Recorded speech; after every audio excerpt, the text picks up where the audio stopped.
Ողջույններս բոլորիդ, սիրելի on-line ժողովուրդ։ Այսօր կցանկանամ խոսքը սկսել Արագած գլխից, որտեղ խոսում է այսպես։ Ասում է այստեղ. իմաստությունը շինեց իր տունը, տաշեց նրա 7 սյուները, մոշտեց իր մսացուները, խառնեց իր գինին, նաև պատրաստեց իր սեղանը։ Նա ուղարկեց իր աղախիններին, կանչում է քաղաքի բարձր տեղերի գլխին, ով որ պարզամիտ է, թող այստեղ քաշվի, եւ պակասամիտին ասում է. եկեք կերեք իմ հացիցը եւ խմեցեք իմ խառնած գինիիցը, թողեցեք հիմարությունը եւ ապրեցեք եւ վարվեցեք խոհեմության ճանապարհումը։ Գիտություն տուր իմաստունին եւ ել ավելի իմաստուն կդառնա, աշտար մարդին սովորեցրու եւ նա կավելացնե ուսումը։ Իմաստության սկիզբը Տիրոջ երկյուղն է եւ ամենասուրբին ճանաչելը հանճար։ Որովհետև քո օրերն ինձանով կկշտանան եւ քո կյանքի տարիները կավելացնես։ Եթե իմաստուն ես, քեզ համար ես իմաստուն, եթե ուշադիր եղեք, ծաղր անող ես, միայն դու ես վնասը քաշելու։ Նայեք, եթե իմաստուն ես, ասում է Աստվածաշունչը, քեզ համար ես իմաստուն, իսկ եթե ծաղր անող ես, ապա այդ վնասը դու ինքդ ես քաշելու։ Այսօր մենք ունենք շատ կարևոր մի խոսք, սիրելիներ, որ մինչդեռ որ խոսքը կսկսեմ, դա խոսքի վերնագիրն է այսպես վերնագրված, ինչ է նշանակում առաքելություն։ Եվ մինչդեռ որ ես այն կսկսեմ երկրպագությունից հետո։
Սուրտա ճարի դմաչքես, սաղմոսներ կայ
Հոգով ինձ նորմալ դարձրի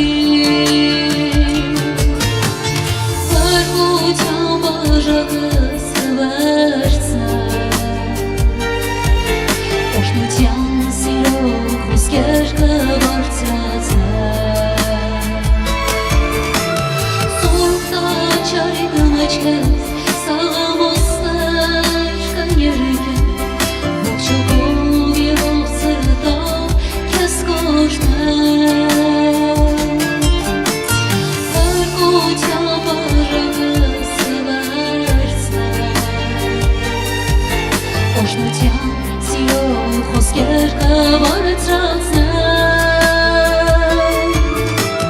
Սուրբ տաճարի դմաչքես սաղամոսներ կան երեքեն Ողջոգով և ողցրտով քեզ կօրհնեմ Ողջոգով և ողցրտով քեզ կօրհնեմ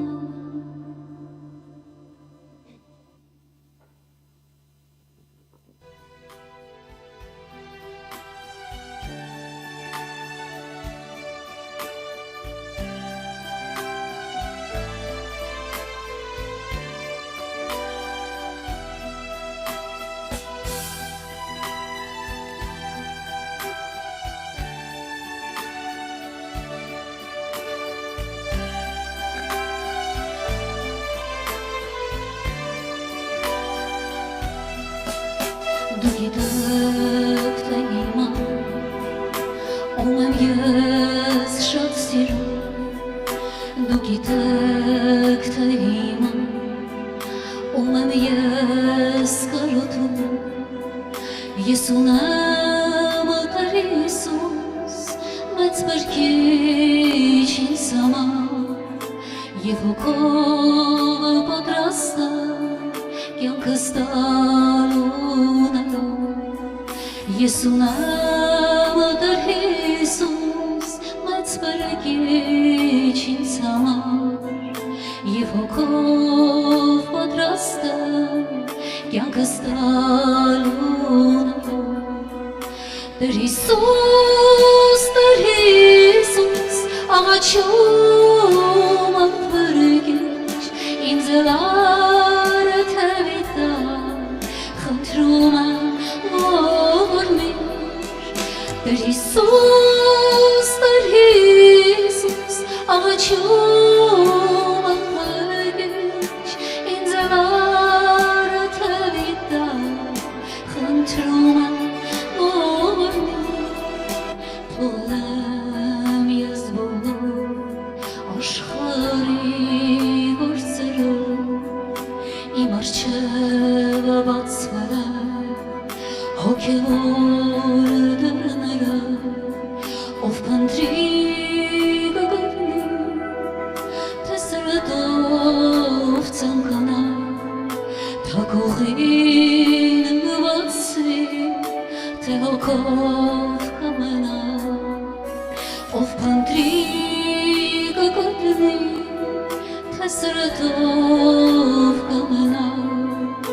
Թագողին նվացի թե հոգով ցանկանա Տեր Հիսուս, աղաչում եմ բրգիչ ինձ արդևի տար խնդրում եմ Տեր Հիսուս, աղաչում եմ բրգիչ ինձ արդևի տար խնդրում եմ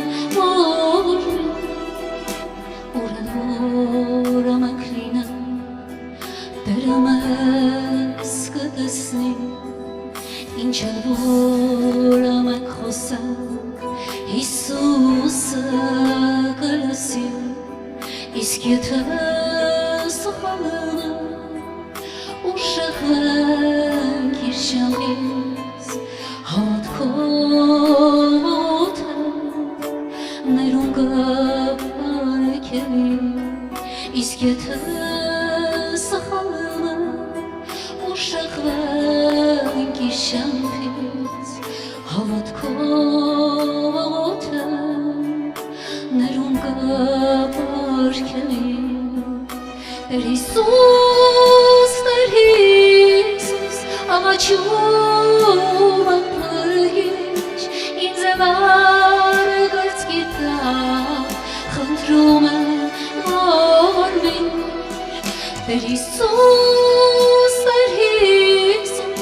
աղաչում ապրգիչ ինձ վար սրտիտա խնդրում եմ օրմիր Բազալար սրտիտա խնդրում եմ օրմիր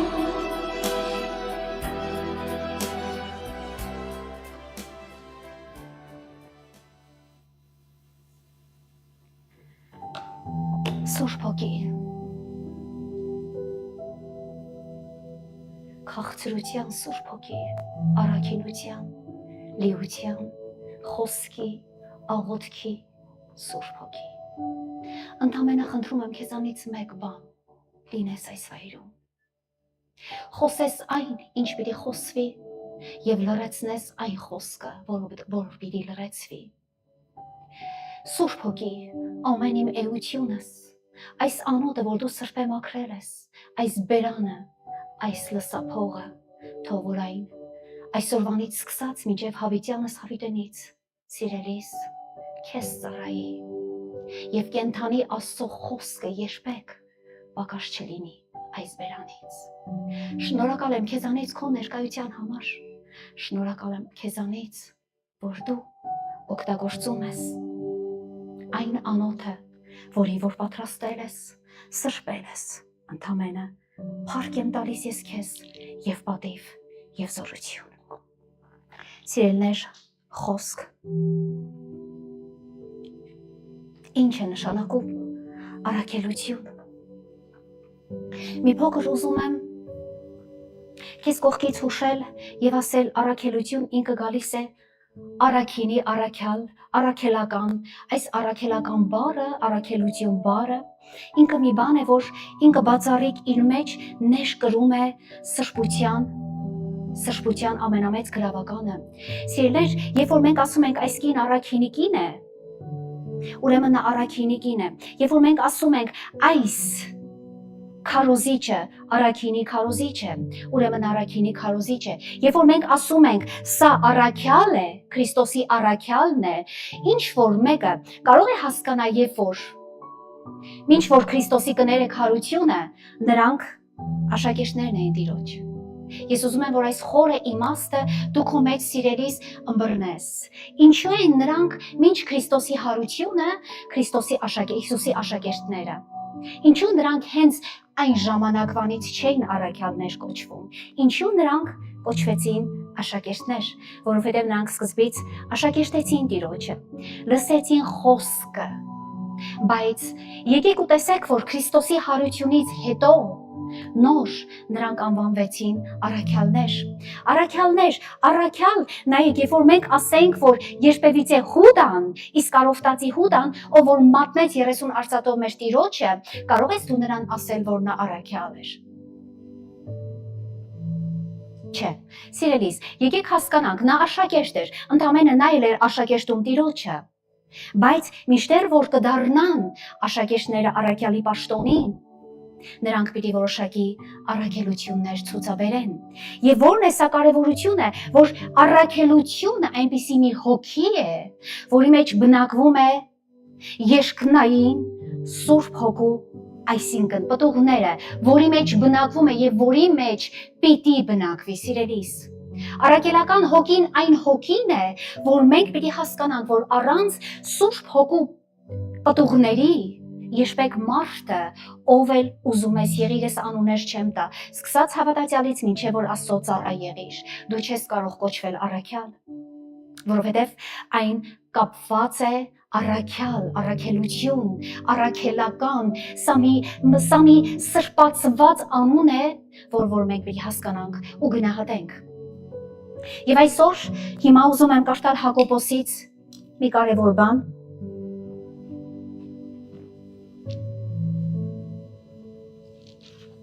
Երկրորդ գլուխ 17-ից 20-ն եմ կարդում։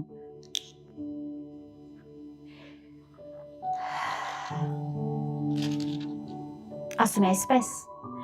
Այսպես էլ ասում է Հակոբոսը, հավատքը, եթե գործ չունենա, ըստ ինքյան մեռած է։ Բայց մեկը կասե, թե դու հավատք ունես, եւ ես գործ ունեմ, ցույց տուր ինձ քո հավատքը գործերից։ Եվ ես էլ ցույց տամ քեզ իմ հավատքը իմ գործերից։ Դու հավատում ես, թե մեկ է Աստված, լավ ես անում։ Դևերն էլ են հավատում եւ սարսափում են, բայց կամենում ես գիտենալ ով դատարկ մարդ, որ հավատքն առանց գործերի մեռած է։ Հիմա ես ինչու նշեցի առաքյալը առանց առաքինության, առանց առաքելության նայել է մեռած։ Դու կարող ես նրան պիտակավորել այդ անունով, բայց եթե նա իր մեջ չունենա առաքելություն, առաքինություն, բարի արմատն է սա, այն մարդը, այն անձը երբեք չի կարող դառնալ առաքյալ Աստծո դեմ։ Նա կարող է այո, առաքելել սատանային, ափսոսել անգամ այդ բառը, երբ որ մենք այսպես արտաբերենք քավրիցի, բայց երբ որ մենք առաքելում ենք Աստծուն եւ կոչվում ենք նրա առաքյալը, ես ինձանից չեմ խոսում սիրելիս, ես ընդհանուր այսօր խոսում եմ մեր հավատքի կյանքից։ Ես երբեք ինձ չեմ դասել ինչ որ մի կարգավիճակի, այն միայն Տերը գիտի ով եմ ես նրանում։ Ոչ էլ դու գիտես, ոչ էլ անգամ ես գիտեմ ով եմ, ուղղակի Աստծո ծառա։ Եվ հիմա Հակոբոսն ասում է հավատքը առանց գործերի մեռած հավատք է։ Երբ որ մենք ասում ենք առաքյալ, առաքելություն, մենք ասում ենք հավատք եւ հավատարմություն։ Այս հավատարմությունն էլ է գալիս հավատքից, հավատարիմը հավատքից է գալիս։ Կարող ես դու ընդհանրապես պատկերացնել գոյություն ունի հավատք առ Աստված, ես չասեմ հավատք դևերին, հա, ես ասեմ հավատք առ Աստված առանց հավատարիմ լինելու Աստծուն։ Չէ, մի րոպե դու պատկերացրու հարց տուր ինքդ քեզ։ Դու կարող ես լինես մի անձ, ով ունի հավատք Աստծո հանդեպ։ Ես բան չունեմ։ Հակոբոսն է խոսում, Աստվածաշունչն է ասում, որ կան Աստծուն հավատացող շատ բյուր մարդիկ, բայց հավատքը հնարավոր է Աստծո մեջ լինել առանց հավատարմության։ Խորիր քո մեջ։ Չեմ կարծում։ Առանց հավատարմության հավատքը մեռած է։ Առանց առաքինության առաքելությունը մեռած է։ Առանց Աստծուն հավատարիմ սրբացված ծառայելու ծառայությունները մահացած են։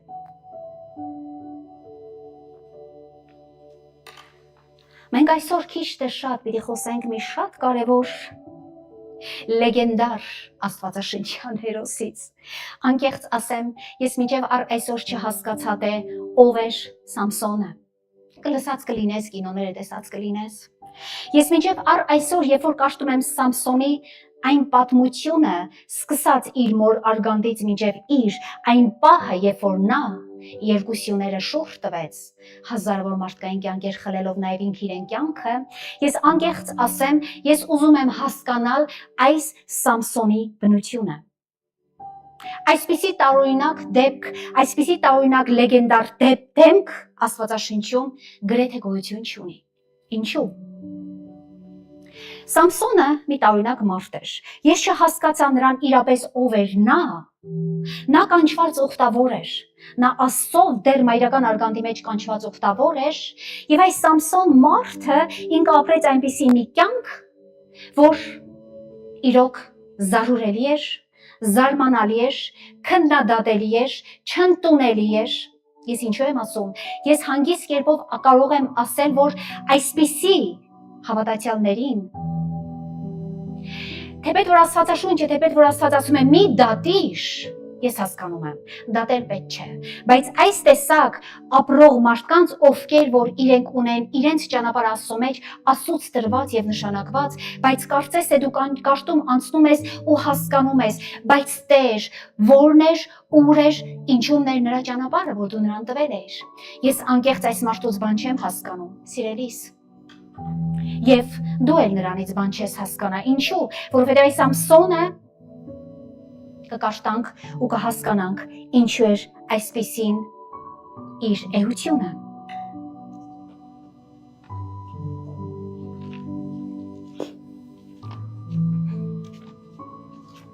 Դատավորաց գիրք 13-րդ գլուխ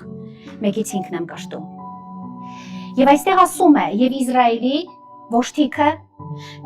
շարունակեցին Տիրոջ առաջին չարություն անելու, եւ Տերը նրանց 40 տարի փղշտացիների ձեռքը մատնեց։ Եվ մի Սարացի մարդ կար Դանի ցեղից Մանոյ անունով, եւ նրա կնիկը ամուլ էր եւ զավակ չէր ծնում։ Եվ Տիրոջ հրեշտակը երևեցավ այն կնկան, դրան ասեց. ահա դու հիմա ամուլ ես եւ չես ծնում, բայց կհղիանաս, մի որդի կծնես։ Հիմա ուշադիր եղեք, զգույշ կաց, որ գինի կամ ցկիչ խմես, ցկին օղին է, եւ ոչ անմաքուր բան ուտես, որովհետեւ ահա դու կհղիանաս, մի որդի կծնես, եւ նրա գլխի վրա ածելի պիտի չգա, նրա համար, որ այն տղան արգանդիցը Աստծո ուխտավորը պիտի լինի, եւ նա սկսելու է Իսրայելին ազատել փղշտացիների ձեռքիցը։ Մենք հասկացանք, ինչու ներկանչվածությունը Սամսոնի դեր մայրական արգանդի մեջ, որ Իսրայել ազգին փրկեր փղշտացների ձեռքիցը։ Եվ այս Սամսոնը ընդհանրապես ինչ ուներ նա, ով էր նա։ Կարող ենք ասել նա ուխտավոր էր, քանի որ Աստվածաշունչը ասում է, որ նա ուխտավոր էր դեր արգանդից մայրական, այո, նա ուխտավոր էր։ Ինչ ուներ նա։ Նա հավատացյալ էր։ Ասում է Սուրբ Հոգին դեր որովայնում մայրական, Տերը դրեց Սուրբ Հոգին նրա մեջ։ Ես ուղղակի անկեղծ ասում եմ, մարդիկ, ես զարմանում եմ, թե ինչպես կարող է այսպես լինել։ Երբ որ մենք կաշտում ենք Հիսուսի կյանքից, երբ որ Հիսուսը գիտենք Աստծո Սուրբ Հոգով ծնվեց եւ գիտենք, որ Հիսուսը Աստծո միածին ներմիակն էր, Աստծո որդին էր, բայց անգամ Հիսուս Քրիստոսը 40 օրեր անապատում փորձվեց, բայց ով էր այս Սամսոնը, որ ինքը երբեք չփորձվեց ոչ մի բանից։ Նրա կյանքում չեղավ ոչ մի փորձություններ, սիրելիս։ Ուղղակի նա ուխտավոր էր, Սուրբ Հոգին նրանում էր, նա ծնվեց եկավ աշխարհ մեկ պատգամով, պիտի ոչնչացնես փղշտացիներին։ Հավատացյալ էր նա, կարող ես դու նրան ասել, որ նա հավատացյալ էր, այո, ուխտավոր էր նա, այո, առաքյալ էր, այո, որովհետև նա ուներ ինչ առաքելություն։ Աստված նրան տվել էր առաքելություն, բնաջնջել։ Սուրբ Հոգին որովայնից ունեցող մեկ մարդ, երկրորդը հավատ, ուխտավոր, դեռ չծնված, երրորդը զորություն, Սուրբ Հոգու պարգևը նրա մազերի մեջ էր։ Նա ասում է. Իծն է նրա մազերը ածիլված չէ, ես արդեն պատկերացնում եմ, թե ինչպես էր Սամսոնը փաթաթում այն երկար մազերը իր գլխի վրա, ծանր։ Նա ուներ առաքելություն, երկնային զորություն, պատերազմելու եւ հաղթելու թշնամին։ Նա թշնամու փղշտացում, նա շատ զորություն ուներ, մարդիկ։ Ես ցավոք սրտի չեմ կարող նրա ամբողջ պատմությունը կարդալ, այն սկսվում է 13-րդ գլխից մինչև 17-րդ գլուխը, դատավորաց գրքի, եթե ուզում ես տանը կարդա ու հասկացի թե ով էր Սամսոնը։ Նա ուղղակի ուներ յուրահատուկ ոգի եւ կարողություն։ Այն Սուրբ Հոգուց տված պարգևն էր նրան։ Իսկ լինելով, ունենալով այն ամենը, լինելով հավատացյալ ուխտավոր, ունենալով առաքելություն, կարող էր Սամսոնը իրեն թույլ տալ այն, ինչ որ նա ցանկանում էր անել։ Հարց եմ տալիս, ընդհանրապես սիրելիս, դու այսօր ինչ կլինես, քեզ ինչի մեջ որ կդասես, դու ինքդ գիտես ու Աստված գիտի։ Երբեք թող ոչ մի մարդ քեզ չփորձի ուղղակի անուն դնել կամ պիտակավորել ով ես դու կամ ով եմ ես, դա միայն Աստված գիտի, դա միայն Աստծո գործն է եւ այդ անձի։ Եվ ուզում եմ հարցը տալ քեզ. կարող ես դու սկսած հավատացյալ լինելով ուղղակի քեզ թույլ տալ անել ամեն այն բաները, ինչը որ դու ցանկանում ես։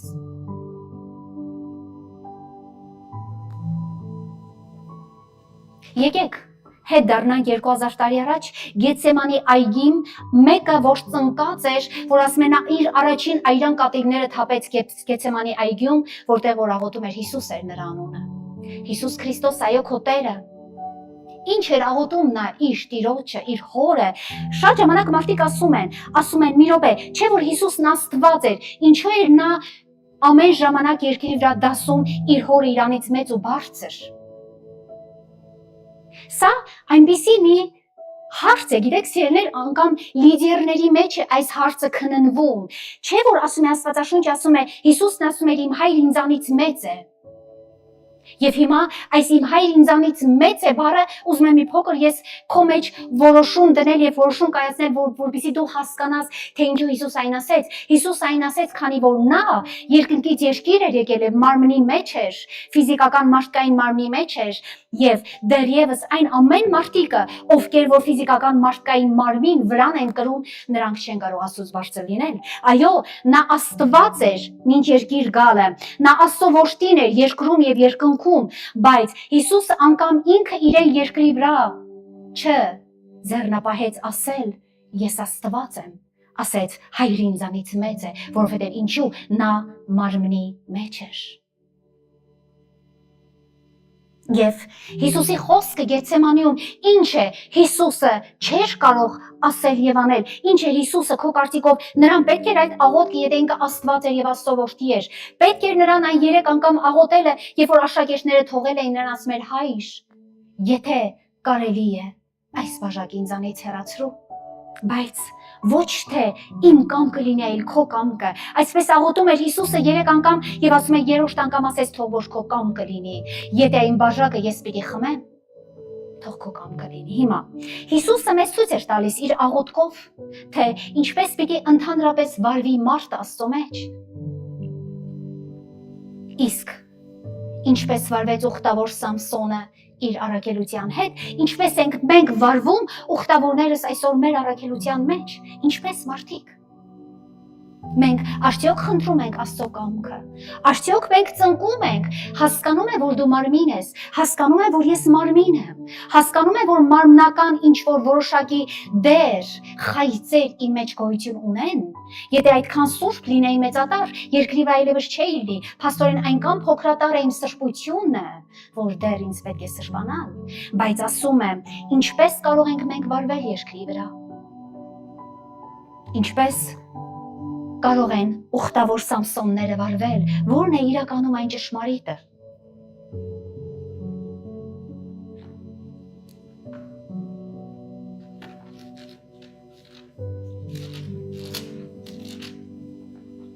Ծննդոց 3:6-ն եմ կարդում։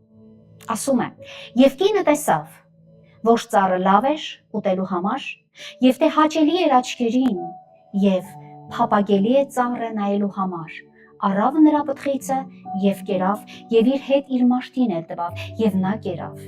Իսկ ինչու են, ինչ ես կարծում, այս երկու բնություններն ապստամբ։ Նայեք, այսօր ես շատ քարոզիչներից լսում եմ կինը չքարոզի, կինը չխոսա, կինը մեղանչեց։ Մի րոպե հասկանում եմ, կինը մեղանչեց, շատ վատ բան արեց։ Առաջինը նա մեղանչեց։ Իսկ ինչ կասես, Ադամը չմեղանչեց, ասում է կինը տվեց իր ամուսնուն եւ նա էլ կերավ։ Արական ցեղի ներկայացուցիչը չմեղանչեց։ Ինչ է այսօր միայն կինն է շնանում։ Տղամարդը չի շնանում։ Ինչ ես կարծում, ոչ երկուսն էլ։ Ինչ է նշանակում այս խոսքը, ասում է հաճելի էր աչքերին։ Այո, մեր աչքերին շատ բան է հաճելի։ Լավ էր ուտելու համար։ Գիտեք, երբ որ անկեղծ եմ ասում էլի, երբ որ սեղանի վրա դրված է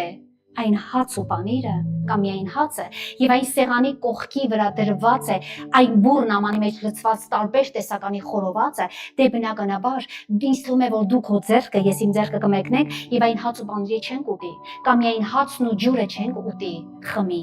մենք կվերցնենք ինչը, մեր ձեռքը կմեկնենք այն խորովածին, ինչու համար, որովհետեւ ասում է լավ էր ուտելու։ Հասկանում ես, դե մեզ էլ պետք է կոշտ կերակուր, բայց այսօր ես քեզ պիտի տամ ոչ թե կոշտ ֆիզիկական կերակուր, այլ այսօր ես քեզ պիտի տամ կոշտ հոգևոր կերակուր։ Այն խորովածը հոգևորապես այսօր պիտի ուտենք ես եւ դու եղբայրս քույրս։ Եվ ասում է, փափագելի էր նայելու։ Ինչ ենք մենք այստեղից եզրակացնում։ Հաճելի էր, փափագելի էր, լավ էր, բայց ինչին։ Հոգում, թե մարմնին։ Բնականաբար մարմնին։ Սիրելիներ, մարդկային մեղքի դուռն է, ես ասեմ, մարդկային մեղքի դուռն է մարդկային աչքերը։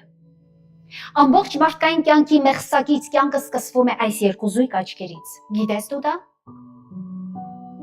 Որովհետև աչքերը տեսնում են, աչքերը փափագում են, աչքերի համար հաճելի է, գայթակղիչ է մի կարևոր բան, ասեմ, հա։ Դրա համար էլ գալիս է սկսվում է մեր աչքերից, իմ եւ քո աչքերից սկսվում է ինչը, գայթակղությունները։ Ինչու ընդհանրապես կույր մարդը ինքը չի մեղանչում։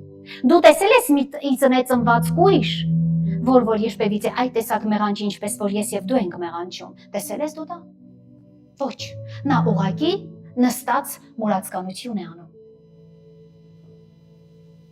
Նա չի մեղանչում, որովհետև իր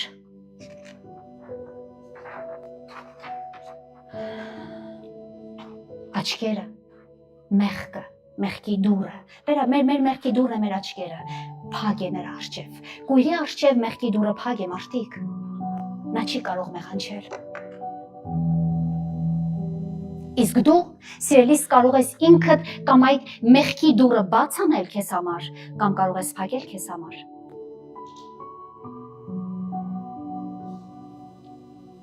Սամսոնն այնպեսի մի էգոիզմով տառապող մարդ էր, ես անկեղծ եմ ասում, ամբողջ իր պատմությունը կարդալով ես հասկանում եմ, որ նա ուներ մի մեծն էգո։ Ուղղակի կշտացներ իր մարմնի, մտքի գաղափարներն ու մնացածը։ Սա էգոիզմը մարդու բնությունն է։ Էգոիզմ մարդը ուզում է ինքը միայն կշտանալ, հասկանում ես սիրելիս, եթե էգոիզմ մարդը անգամ դիմացին տեսնի սոված նստած, նա միայն իր մասին կմտածի, անգամ եթե ունենա ու շատ ունենա, որովհետև այն էգոիզմը չի թողնում, որ այս մարդը մի փոքր դիմացինի մասին մտածի։ Եվ Սամսոնի էգոն նրան արդեն ծածկել էր։ Ես ուղղակի զարմանում եմ, թե ինչպիսի մարդիկ կարող են ընտրվել առաքելության ճանապարհի համար։ Եվ այսօր ես չեմ ուզում Սամսոնին քննադատել, եւ այսօր փառք եմ տալիս ասուն այն Սամսոնի համար, թեպետ նրան ես ընդհանրապես չհասկացա, թե ով էր նա, ինչու նա եկավ լույս աշխարհ եւ ինչու նա մահացավ, անկեղծ ասեմ, կարդացեք կհասկանաք, որ չեք հասկանա։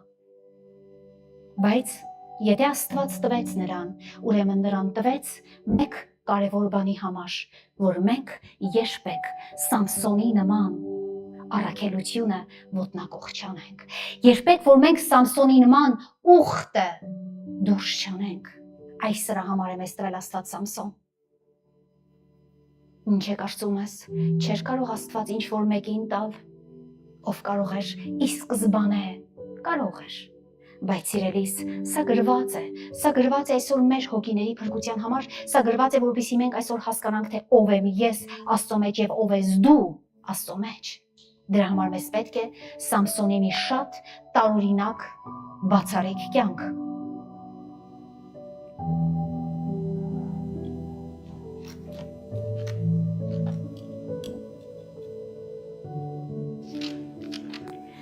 Դատավորաց 14:1-3 Եվ ասում է, այստեղ Սամսոնն արդեն մեծացել էր, եւ Սամսոն ինջավ Թամնատա եւ Թամնատայումը փղշտացիների, այսինքն թշնամու աղջիկներից մի կին տեսավ եւ վեր գնաց եւ իր հորը եւ մորը պատմեց եւ ասեց. Թամնատայումը փղշտացիների աղջիկներից մի կին տեսա եւ հիմա ինձ համար կին առեք նրան։ Եվ նրա հայրն ու մայրը նրան ասեցին. Միթե քո եղբայրների աղջիկներումը եւ իմ բոլոր ժողովրդի մեջ կին չկա, որ դու գնաս անթլպատ փղշտացիներից կին առնես, բայց Սամսոնը իր հորը ասեց նրան առ ինձ համար, որովհետև իմ ինչ է աչքերին հաճելի է։ Այո, ինչ էր ուզում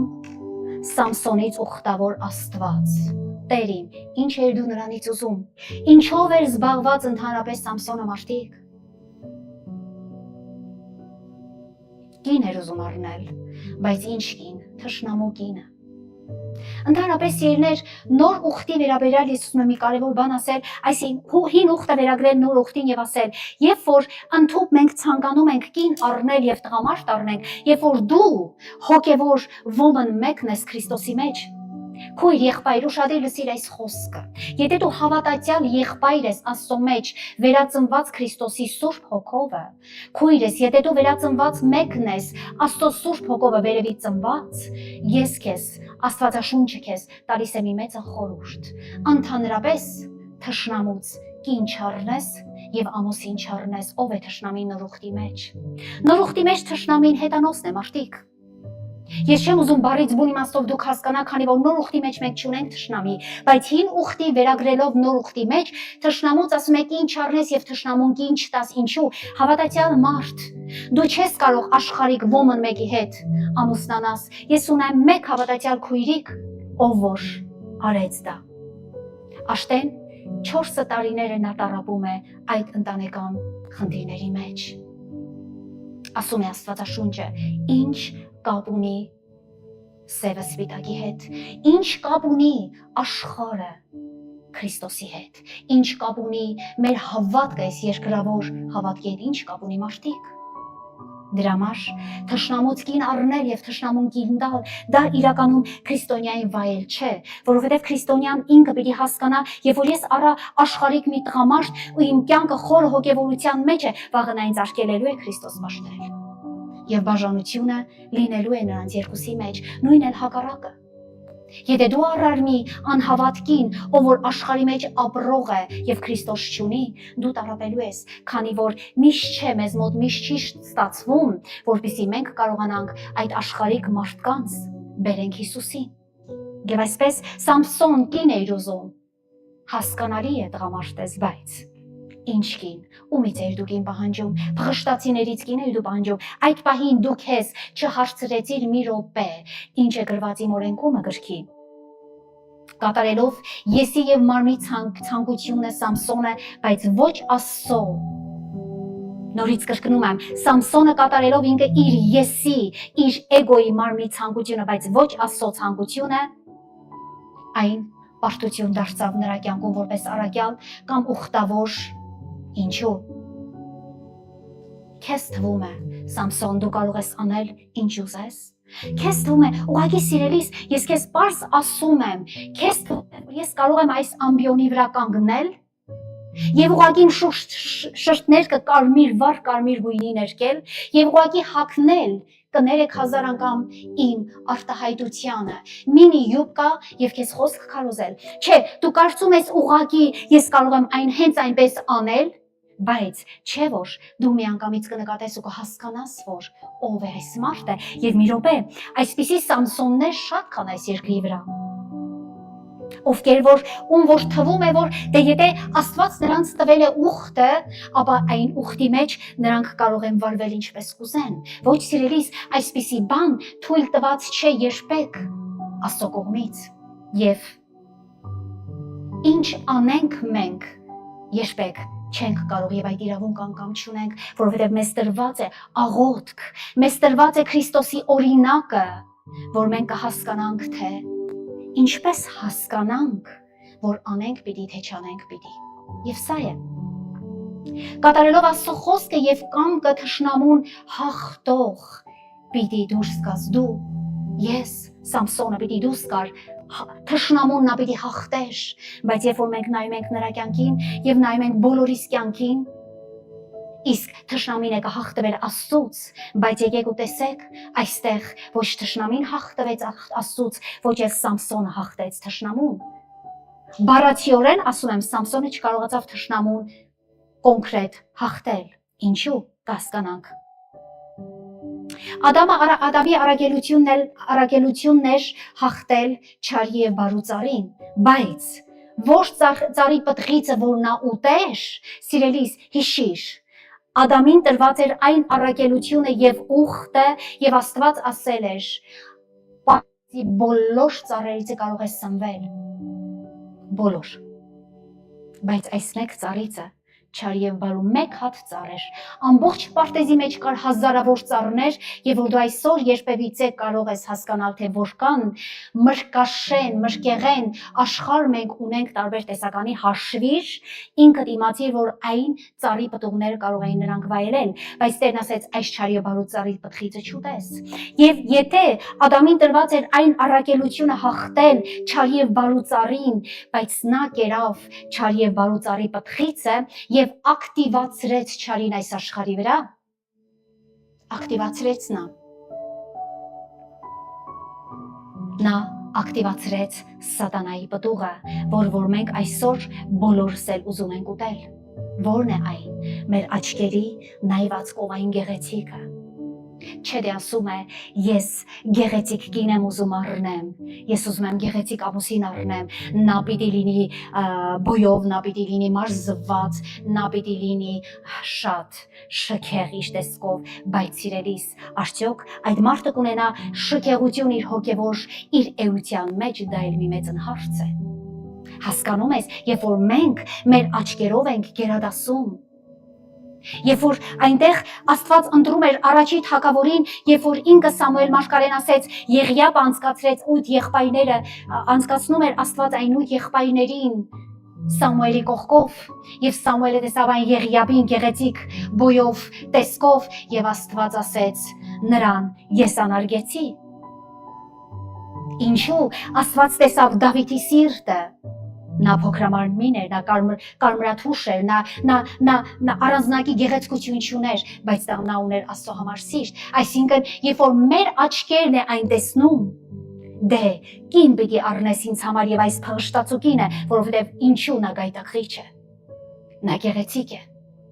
նա սքանչելի է, դե վերջը մարմին ենք, մենք էլ ուզում ենք սքանչելի գայթակղություններ ապրենք, այո, եւ այսպես Սամսոնը, բայց ով էր Սամսոնը, չմոռանանք, եկեք չմոռանանք ով էր Սամսոնը, նա աշխարհիկ մարդ չէր, նա Քրիստոսի նման ուխտավոր էր ծնված, նա արգանդի մեջ էր դեռ ուխտավոր մարդիկ, եկեք այս հասկանանք էլի մի պահ։ Ինչու է Աստվածաշունչը մեզ այսպիսի դեպքերով եւ վիճակներով փորձում հասկացնել, փորձում բժշկել այն մեր խորը վեշքը, որից այնքան գարշելի հոտ է գալիս։ Գիտեք, այն վեշքը այնքան է մեր էության հոգու մեջ բացված, ընդհանրապես դու տեսել ես մի երկրորդ ստատուսի վեշք, որը որ երբեք չի կարող փակվել։ Ես ապրել եմ որպես քույր,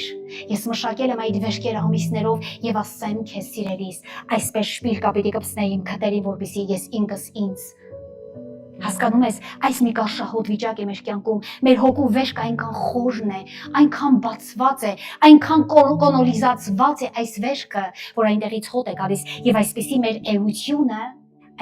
էությունը սկսվում է մեր ուխտավոր կյանքից, ով էր Սամսոնը։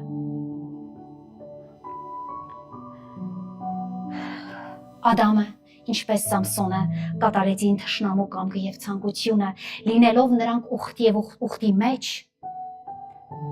գործեցին երկու ճակատագրական մեծն սխալ։ Դու հասկանում ես, երբ որ ճակատագրական սխալ է գործվում, շատ բարդ է, այն այլևս բարդ է։ Փրկել, բժշկել, ես նորից կրկնում եմ, կան որոշակի առաջի կարգի վեշկեր, որ նրանք փակվում են, կան երկրորդ կարգի վերքեր, որոնք փակվում են, բայց կան վերքեր, որոնք երբեք չեն փակվում, հոգևորապես եմ ուզում ես քեզ բացատրեմ, սիրելիս, մարմնի մասին չէ խոսքը։ Եվ այսպես այս Ադամը եւ այս Սամսոնը նրանք ունեին խորը վերքեր, քանի որ նրանք գործեցին երկու ճակատագրական սխալներ։ Դատավորաց 14:8-9 եմ կաշտում։ Եվ մի ժամանակից հետո, երբ որ եւ դիետ դարավ կինը առնելու, ուշադիր եղեք, այրուծի դիակը տեսնելու համար ծռվեց ճանապարհիցը, ինչը տեսնելու համար այրուծի դիակը ծռվեց ճանապարհիցը եւ ահա այրուծի դիակի մեջ մեղուների գունդ եւ մեղր կար, եւ նա ձեռքն առավ այն եւ ուտելով գնում էր, եւ իր հորն ու մոր մոտ գնաց եւ նրանց էլ տվավ, եւ նրանք էլ կերան, բայց նրանց չասեց, թե մեղրը այրուծի դիակից է հանել։ Այո, ճակատագրական սխալները որն էր, առաջնահերթ Սամսոնը ինքը ծռվեց իր ճանապարհից, ինչի համար, իր որովայնի համար։ Ու կերավ նա ինչ, ուխտավոր մարդը, եթե հիշում եք, հրեշտակ իր ծնողներին Մանուեին նրա հորը ասել էր, որ գինի չխմես, ցկի չխմես, չամիչ չուտես, այն ինչ որ խաղող եղենից կախված բան է, պիտի այն մայրը չուտեր եւ մաքուր պիտի մնար, որովհետեւ այս ուխտավորը պիտի մաքուր ծնվեր, եւ նրանք մնացել էին մաքուր, եւ այս ուխտավորը ծնվել էր այդ մաքուր մայրական արգանդից, եւ այս ուխտավոր Սամսոնը այդ ամեն բանը իմանալով, ես ուզում եմ, որ դու այսօր ականջիդ մի մեծ օղ անես, ուխտավոր եթե Աստծո մեջ դու կաս, ծռվեց ճանապարհից, ինչի համար տեսավ այրուծի դիակը, դին, հասկանում ես, հոտած, փտած դին, որից շանհոտ էր գալիս, բայց նրանում կար մեղր քաղցրավեն, եւ այն Սամսոնը ուխտը դժելով իմանալով հանդեպ, որ անմակուր կենթանու եւ անմակուր ոչինչ նա պիտի չուներ, քանի որ ուխտավոր էր, վերցրեց կերավ եւ ասում է իր ծնողներին խաբելով նրանց էլ տվեց որ ուտեին։ Թերևս նրանք մակուր էին իրենց պահել իր Սամսոնի ծնողները։ Ինքը կերավ այն պիղծը եւ խաբելով իր ծնողներին տվեց այն պիղծ կերակուրից իր ծնողներին։ Եվ այսպես էլ մեր կյանքն է։ Այո, սիրելիս, ես չեմ ասում այսօր կերակուրների մասին, քբարք Աստծո Աստվածաշունչը նոր ուխտը մեզ տվել է ամեն մի հնարավորություն ուտելու ամեն բան։ Ես այսօր չեմ խոսում ֆիզիկական կերակուրներից, քանի որ սա Սամսոնի կյանքում իրականում ֆիզիկական էր, բայց այսօր ես խոսում եմ հոգևորից։ Մեզ տվել է Աստված վիճակներ հասկանալու մարմնի ցանկություն եւ Աստծո կամք։ Եվ այստեղ, քանի որ Սամսոնը ինքը մի փոքր իրավիճակները խառնել էր եւ ոգևորված էր Սամսոնը, ոգևորված էր, ես միշտ ասում եմ, կներեք, եթե մեկ խոսալուց կամ քարոզելուց ինչ որ մի բա Աստծո մեջ ես ասում եմ ոգևորվածություն, դա այդպես չէ սիրելիներ, Աստծո մեջ կա հոգի, հոգեղեն աշխարհ, հոգի մեծատար, իսկ ոգեղեն աշխարհի սատանայի ոգեղեն աշխարհ ինքը ոգին է։ Ես կարծեմ անցած անգամ մի փոքր վրիպեցի, դա չմտածված էր իրականում Աստված ունի հոգի, սատանան ունի ոգի, որպեսզի մենք հասկանանք եւ այսպես այս Սամսոնը ոգևորված էր ինչու։ Նա ոգևորված էր, ուներ պաշկևներ, ուներ զորություն, հասկանում ես նա կարող էր մի զարկի 1000 հոգու սպանել եւ նա արեց, կարտացեք նրա պատմությունը։ Նա կարողանում էր սպանել թշնամուն, բայց ուներ պաշկևներ,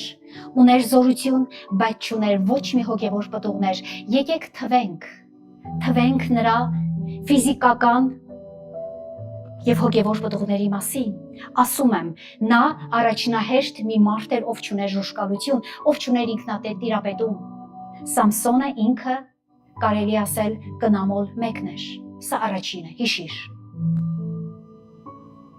Պատվիրանազանց ուխտավոր էր նա Աստծո մեջ, սա երկրորդը։ Սրանք հոգևոր պաշկևներ են, որ մենք պիտի ունենանք մարդիկ։ Թեթևամիտ էր նա, բացառիկ, երբ որ դու նրա պատմությունը կարդում ես, կարծես թե նա կներեք արտահայտությանս մի թեթև ստորիկ մարդ լիներ, որ ինքը տղամարդ էր։ Ամբարո։ Ինչու եմ ասում ամբարո։ Նա ուներ մարմնավոր բուռն ցանկություններ եւ նա այդ ցանկությունները գիշկերը ամբարո կանանց հետ էր անցկացնում։ Նա կրակի հետ խաղանող ոմն մեկն էր։ Անկեղծ ասեմ, ամբողջ դատավորած գրքի մեջ կհանդիպեք 12 դատավորների, ովքեր որ Իսրայել ազգը դատավորների տեսքով փրկում էին թշնամու ձեռքից եւ այս Սամսոն ամենավերջինն էր։ 12-րդն էր։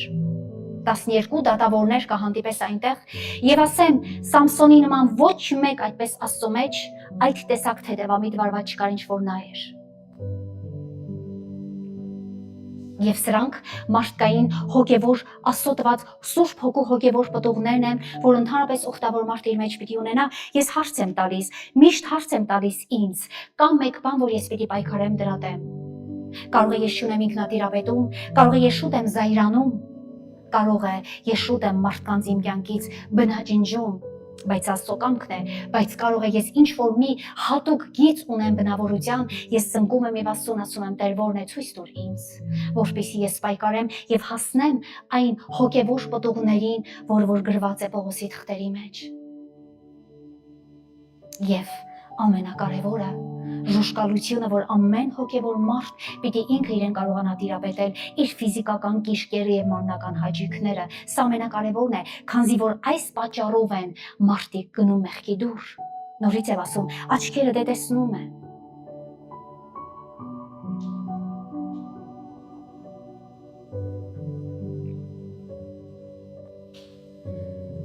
Մինչև երբ է հնարավոր,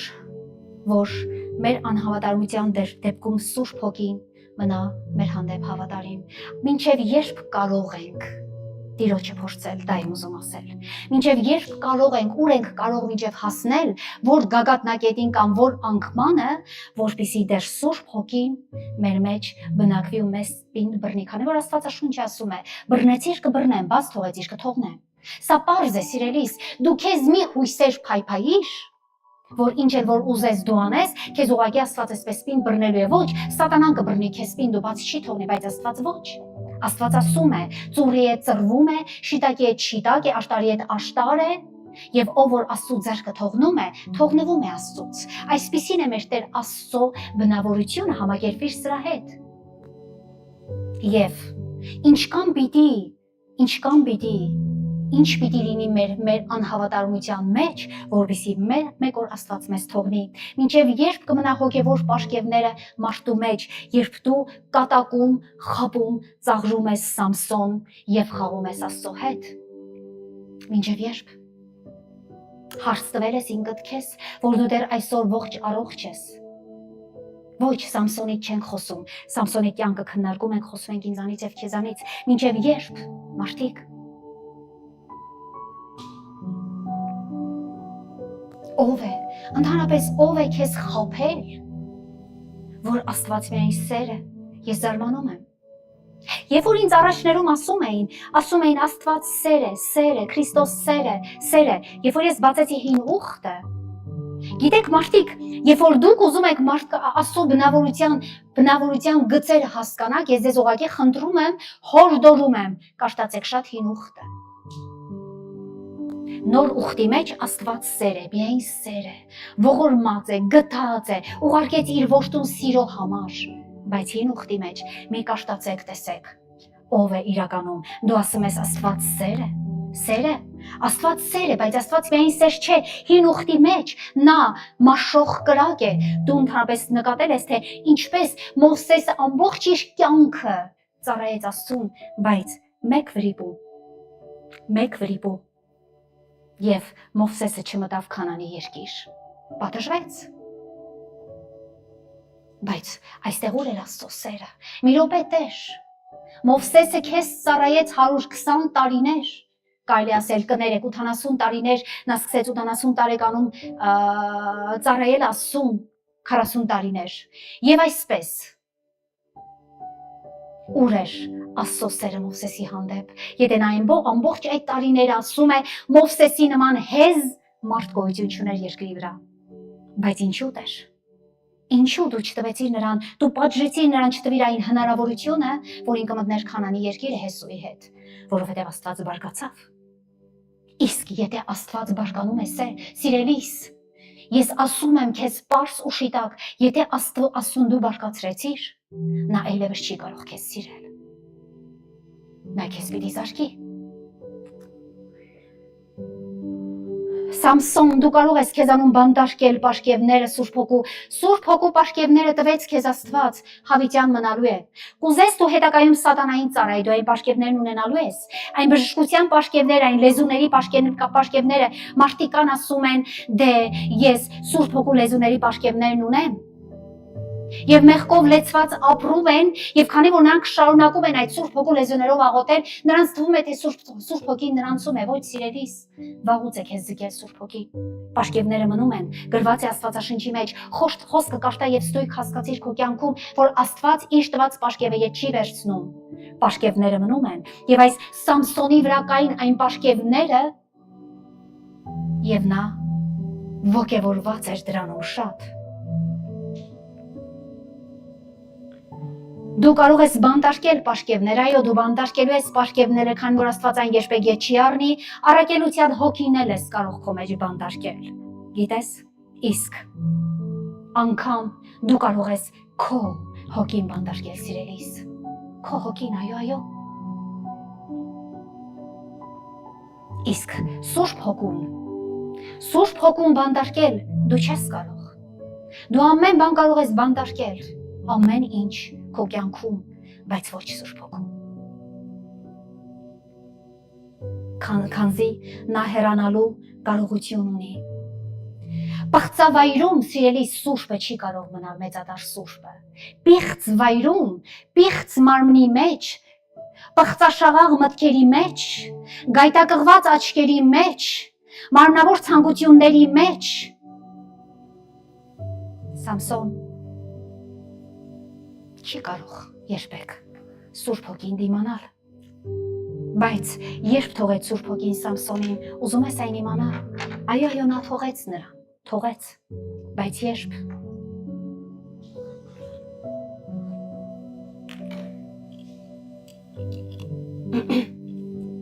դատավորած 16:4-ից 6-ն եմ կարդում։ Եվ նրանից հետո շարունակում է Սամսոնը, իմիջայլոց ասեմ այն կինը, որ նա փղշտացիներից կին իրան առավ, այն կնոջ ամբողջ ընտանիքը այրեցին Սամսոնի պատճառով։ Սա ուզում եմ դու իմանաս, ես ամբողջը չեմ կարդալու, որպեսզի իմանաս այն կինը, որ նա տեսել էր եւ իր ծնողներին ասեց կին առեք ինձ այն փղշտացու կինը, քանի որ նա գեղեցիկ դեմք ունի, այս կնոջ ամբողջ ընտանիքը փղշտացիները իրենք վառեցին Սամսոնի պատճառով։ Կաշտացեք պատմությունը։ Երկրորդը, նրանից հետո այս դեպքից հետո եւ նրանից հետո մեկ կին սիրեց Սովրեկ հեղեղատի մոտ եւ նրա անունը Դալիլա էր։ Չէ, կներեք։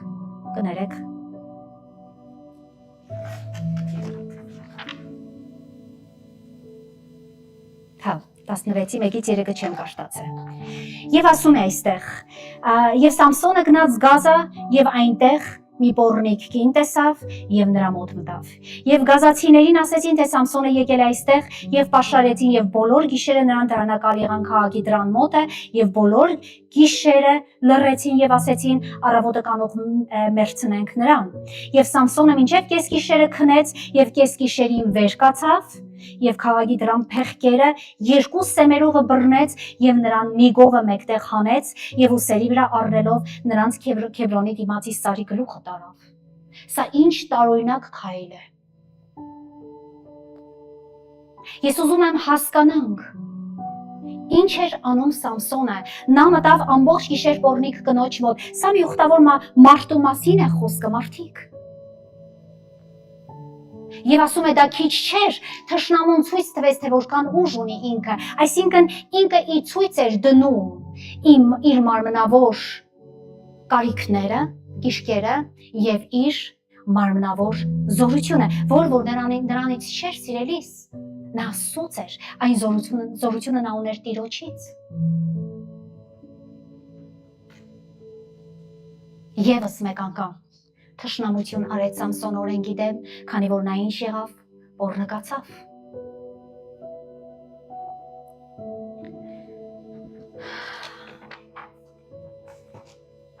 Սուրբ Հոգի,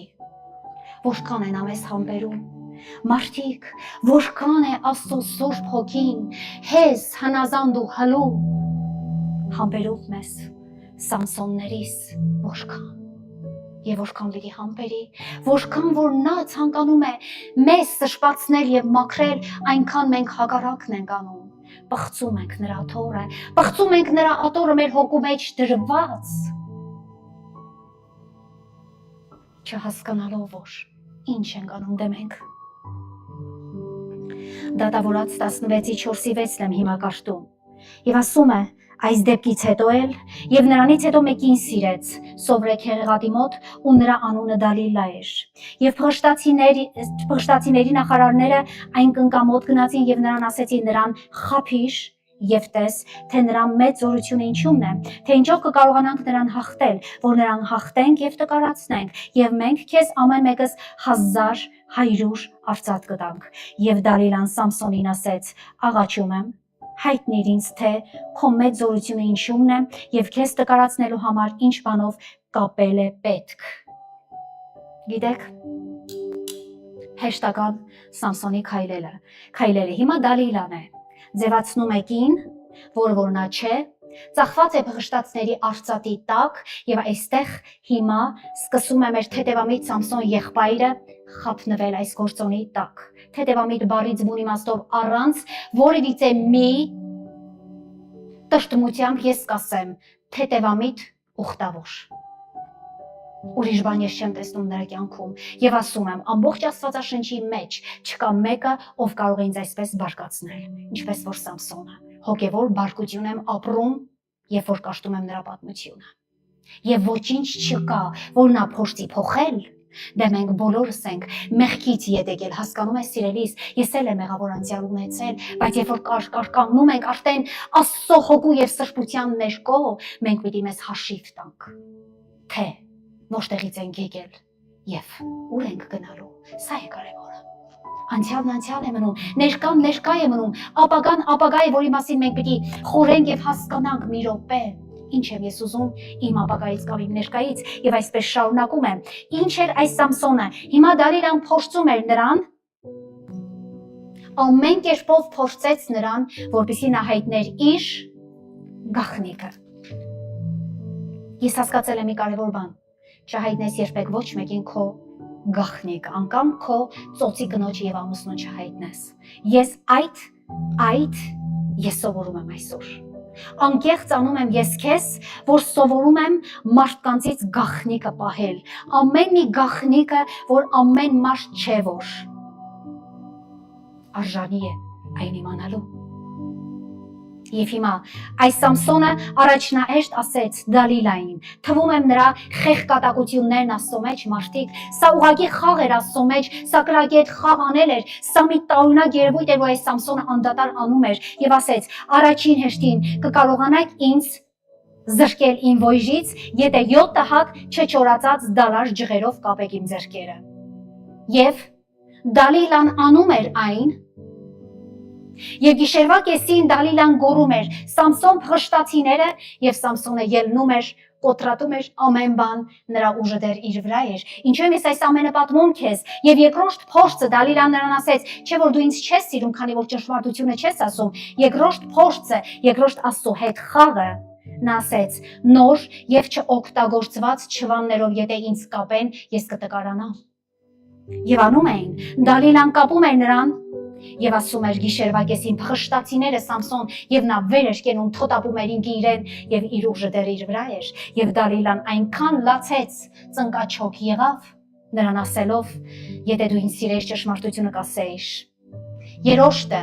Սամսոնը երրորդ անգամ խաղաց, բայց այս անգամ ինքը պատվազուրկ անելով իր մազերը, որի մեջ բնակված էր Սուրբ Հոգին։ Նայեք մարդիկ, ես այս կարդում եմ, ես այս հասկանում եմ, որ գլխիս, Սամսոնն ասեց այդ կնոջը, գլխիս 7 բաժին մազերը, եթե աղբով, գիտես որն է աղբը, չասեմ,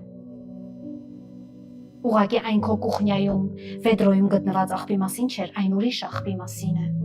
եթե իմ 7 բաժին մազերը աղբով հյուսեն, ապա ես իմ զորությունը կկորցնեմ, մի րոպե։ Այստեղ արդեն լրջություն կա մարդիկ, այսինքն այն մազերը, որ քեզ քո մոր արգանդից ուխտավոր է սարքել եւ քո մազերի մեջ է Աստծո Սուրբ Հոգու զորությունը, դու այն Սամսոն ուզում ես աղբով հյուսել։ Ես կասեմ բարի օր,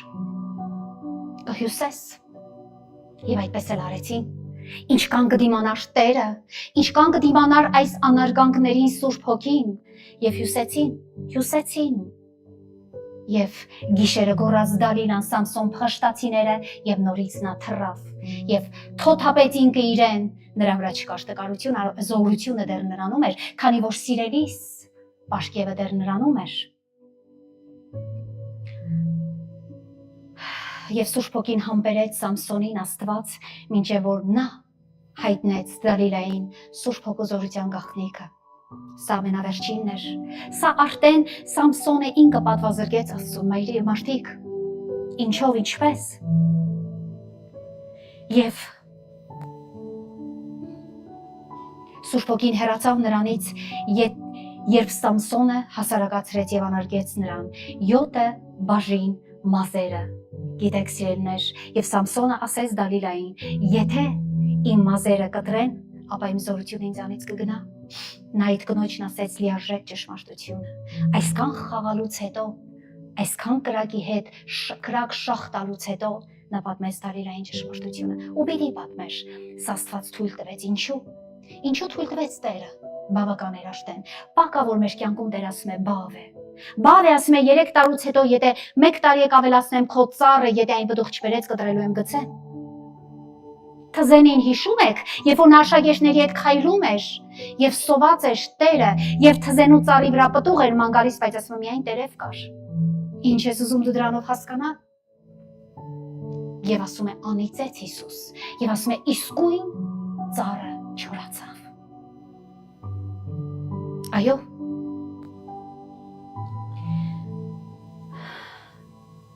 Ինչ որ մեկի նմանեցնում ես նրան, ինչ որ մեկը հուշում է քեզ, որ նման լինի Սամսոնին,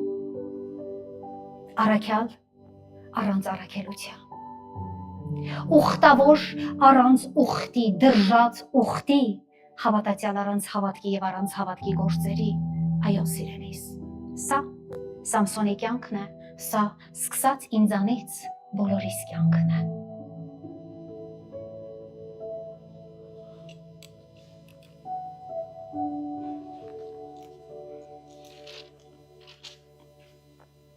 Տասնվեցի 17-ից 20 եմ կրտում։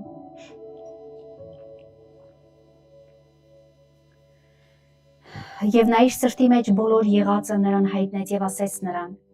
իմ գլխի վրա ածելի չի ելած, որովհետև իմ մոր արգանդիցը ես Աստծո ուխտավորն եմ։ Եթե ածիլվեմ, իմ ոճն ինձանից կգնա եւ ես կտկարանամ եւ ամեն մարդկանց պես կդառնամ։ Եվ երբ որ Դալիլան տեսավ, որ նա իր սրտի մեջ բոլոր եղածն իրան հայտնեց, փղշտացի նախարարներին կանչել տվավ եւ ասեց. այս անգամ վեր եկեք, որովհետև իր սրտի մեջ բոլոր եղածն ինձ հայտնել է։ Այն ժամանակ փղշտացիների նախարարները նրա մոտ վեր գնացին եւ արծաթն էլ իրենց հետ ձեռքին բերին, եւ Դալիլան նրան իր ծունկների վրա քնացրեց։ Ինչ արեց։ Իր ծնկների վրա քնացրեց, այո, այսպես է սատանան քդացնում է ամեն մի Սամսոնի իր ծնկի վրա։ Եվ մի մարդ կանչեց եւ նրա գլխի 7 բաժին մազերը ածիլել տվավ եւ սկսեց նրան տկարացնել եւ նրա ոճը իրանից գնացել էր եւ կինն ասեց Սամսոն, փղշտացիները քեզ վրա եկան եւ նա քնիցը զարթնելով ասեց դուրս գամ եւ առաջին անգամների պես թոթափվեմ, բայց չգիտեր որ Տերն իրանից գնացել էր։ Ինչ էր արել Տերը։ Իրանից գնացել էր։ Կարծում ես հավերժ է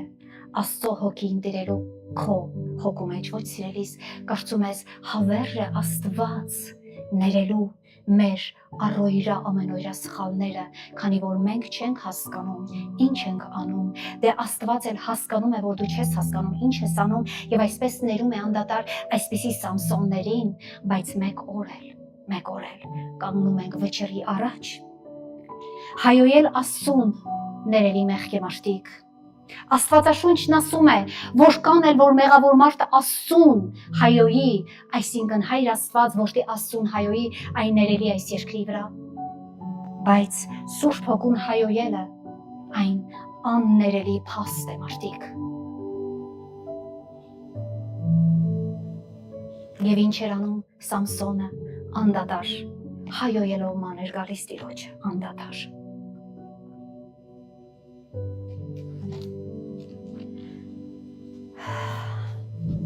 Արակաց 26 11 Այստեղ ասում է այսպես, ինչպես որ շունը ետ է դառնում դեպի իր փսխածը, այնպես է իր հիմարությունը կրկնող հիմարը։ Ով էր Սամսոնը։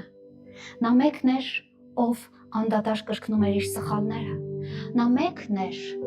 ով սխալից չէր սովորում։ Նա մեկն էր, որ նրան թվում էր, թե գիտես թե ով է նա, եթե ինքը ունի ֆիզիկական զորություն, ապա ինքը կարող էր անգամ Աստծուն նվաճել։ Սիրելիս, նա անդադար կրկնում էր իր հիմարությունը այս Սամսոն մարդը։ Երկրորդը, Արակաց 28:18 Կատարելությամբ վարվողը կփրկվի, ուշադիր եղիր, բայց ծուռ ճանապարհներով գնացողը մեկումը վայր կընկնի։ Ինչ կանի։ Ծուռ ճանապարհներում գնացողը մեկումը վայր ընկնելու։ Այո, սիրելիս, մեկում մեկ օր վայր ես ընկնելու, թե երբ կլինի այն օրը, դու չգիտես, բայց Աստված գիտի, Դրա համար այսօր էլ այս խոսքը քեզ քարոզվում է, որպեսզի դու հասկանաս, որ օրինակ ընդունենք մենք Սամսոնից, չլինենք նրա նման հիմար, նա հիմար էր իրապես, նա հիմար էր, նա կնամոլ էր, նա թեթևամիտ էր, նա, ես չգիտեմ, նրան ամեն ինչ ես կարող եմ հանգիստ խղճով ասել, որովհետև նա իմ Աստծուն ծաղրող ոմն մեկն էր։ Իսկ Աստծուն ծաղրել, քավելիցի մարդիկ, Աստծուն ծաղրել, դա ամենաահռելի աշխարհի տակ գտնվող մեղքն է, թե Տիրոջը, թե Աստծուն, թե Սուրբ Հոգուն։ Էնպես որ Սամսոններ, հասկացեք այս իրավիճակները, որ սա ընդհանրապես ծուռ ճանապարհ է, ասում է Սամսոնը թեքվեց իր ճանապարհից։ Իսկ եթե ծուռ է, մենք այսօր դեռ կարող ենք ուղղել։ Մենք այսօր իրապես կարող ենք դեռ ուղղել, մենք ժամանակ ունենք, քանի դեռ մարմնի մեջ ենք, քանի դեռ մեր հոգին մեզանում է, կարող ենք ուղղել եւ պիտի ուղենք մարդիկ, պիտի ուղենք։ Խոսքը հենց այսպես չի քարոզվում դիպուկ, խոսքը քարոզվում է ինձ եւ քեզ, որպեսզի մենք ուղենք այս մեզ թյուր ճանապարհներ Աստծո մեջ։ Մենք պիտակավորված ենք, Աստծուն էլ ենք ուզում պիտակավորել, սիրելիս, սխալ է։ Սամսոնը վաղուց էր թողել Աստծուն։ Դու կարող ես մի պահ, եթե կաշտաս այդ գլուխները, դու կարող ես մի պահ ասես գետ մեկտեղ, Սամսոնը բռնած էր Աստծուն։ Ոչ, նա բռնած էր Սուրբ Հոգու պաշկևը, զորությունը։ Այնտեղ էլ միտեղ խորհրդում է, ասում է, ես 1000 հոգու եմ ջարդել, դու ինձ անգամ ջուր չես տալիս խմելու։ Այո։ Ջարդել ես ուղղակի քո էգոիզմի համար, ջարդել ես, որպեսզի դու փառավորվես, ոչ թե Աստված, տարբերությունը սրանով այն է, ջարդելու, կփառավորվի Տերը, թե կփառավորվեմ ես, անդադար ջարդում եմ սատանային իմ կյանքից, թե մարդկային տեսքով սատանային նաներին, թե ընդհանրապես սատանային, թե այն հրոսակախմբերին, անդադար ջախջախում եմ, բայց ումը փառք տալով ինձ, թե Տիրոջը,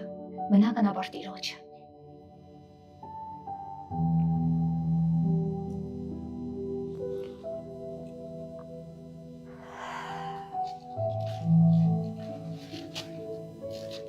Արագած 6-րդ գլխի 23-ը,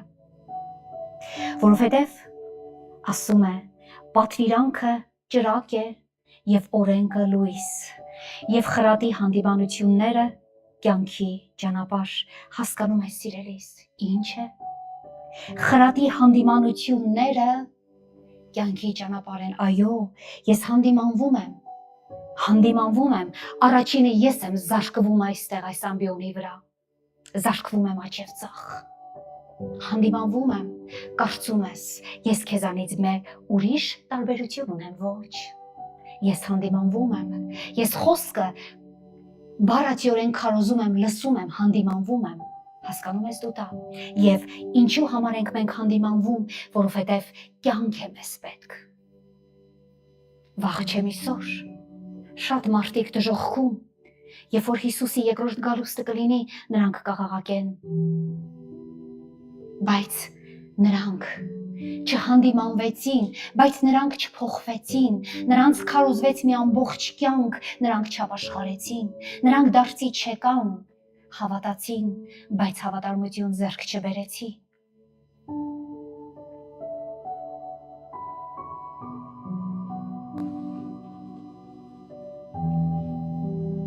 Պատվիրանը ճրակ է, այո,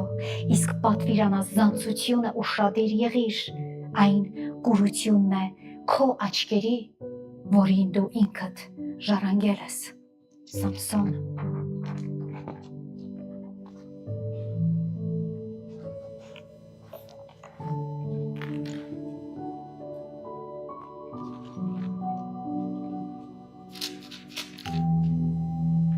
Դատավորաց 16:21-ից 25-ը։ Եվ փղշտացիները նրան բռնեցին և նրա աչքերը հանեցին և նրան տարին ցած գազա և ոդնակապերով կապեցին և բանտումը աղում էր Սա է Սամսոնի վերջը։ Թեթևամիտ Սամսոնների վերջը սա է, մարդիկ։ Եվ նրա գլխի մազը ածիլվելուց հետո սկսեց բուսնել, եւ փխշտացիների նախարարները ժողովեցան, որ իրանց Աստծուն Դագոնին մեծ զոհ մատուցանեն եւ ուրախություն անեն եւ ասեցին. «Մեր Աստվածը մեր թշնամի Սամսոնին մեր ձեռքը մատնեց», եւ ժողովուրդը նրան տեսնելով գովեցին իրանց Աստծուն փոքրատար, որովհետեւ ասեցին. «Մեր Աստվածը մեր թշնամին, մեր երկիրը քանդողին եւ մեր մեռելները շատացնողին մեր ձեռքը մատնեց»։ Եվ երբ որ նրանց սիրտն ուրախ էր, ասեցին, երբ որ թշնամու սիրտն ուրախ էր, ասեցին. «Սամսոնին կանչեցեք, որ մեր առաջին պար գա»։ Սա է մեր վերջը։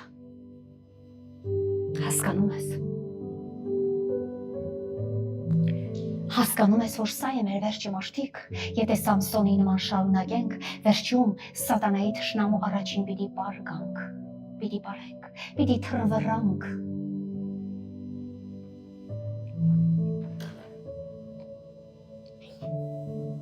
Սամսոնին տրված էր բնաջնջել, Սամսոնին տրված էր փղշտացիներին, նա այդ զորությունը ուներ, նա պիտի ուղղակի Իսրայել ազգի թշնամուն ջարդեր, գիտեք մարդիկ, փղշտացին այդքան էլ մեծ ազգ չէր, ինչպես այն հին ուխտի մեջ մյուս մնացած ազգերը, բայց բնաջնջվեց վերջի պահին բնաջնջելով այդ ազգին։ Թեպետ թշնամին կուրացրեց նրա աչքերը, բայց ինչ ես կրծում։ Նրա աչքերը վաղուց էին կույր, մարդիկ։ Նրա աչքերը վաղուց էր կույր։ Կարող ես դու ասել, որ Սամսոնը տեսնում էր։ Սամսոնը չէր տեսնում։ Սամսոնը տեսնում էր մի կարևորագույնս իր էության էգոն, որն էր հենց հոգևոր կուրությունն էր։ Նրա աչքերը միշտ եղել էին կույր։ Ես սկսած Սամսոնի ծնունդից մինչև նրա մահը, ես ոչ մի տեղ չտեսա մեկ բան, որ նա կարողանար ապաշխարել կամ զղջար։ Եվ հիմա դու էլ կհասկանաս, ինչու եմ անդադար ես այսպիսի խոսքը քարոզում, սիրում եմ քարոզել, որպեսզի մենք կհասկանանք, որ կա մեր միջում գեթ մեկը, գոնե մարդիկ, գոնե վերջում զղջա իր արարքների համար։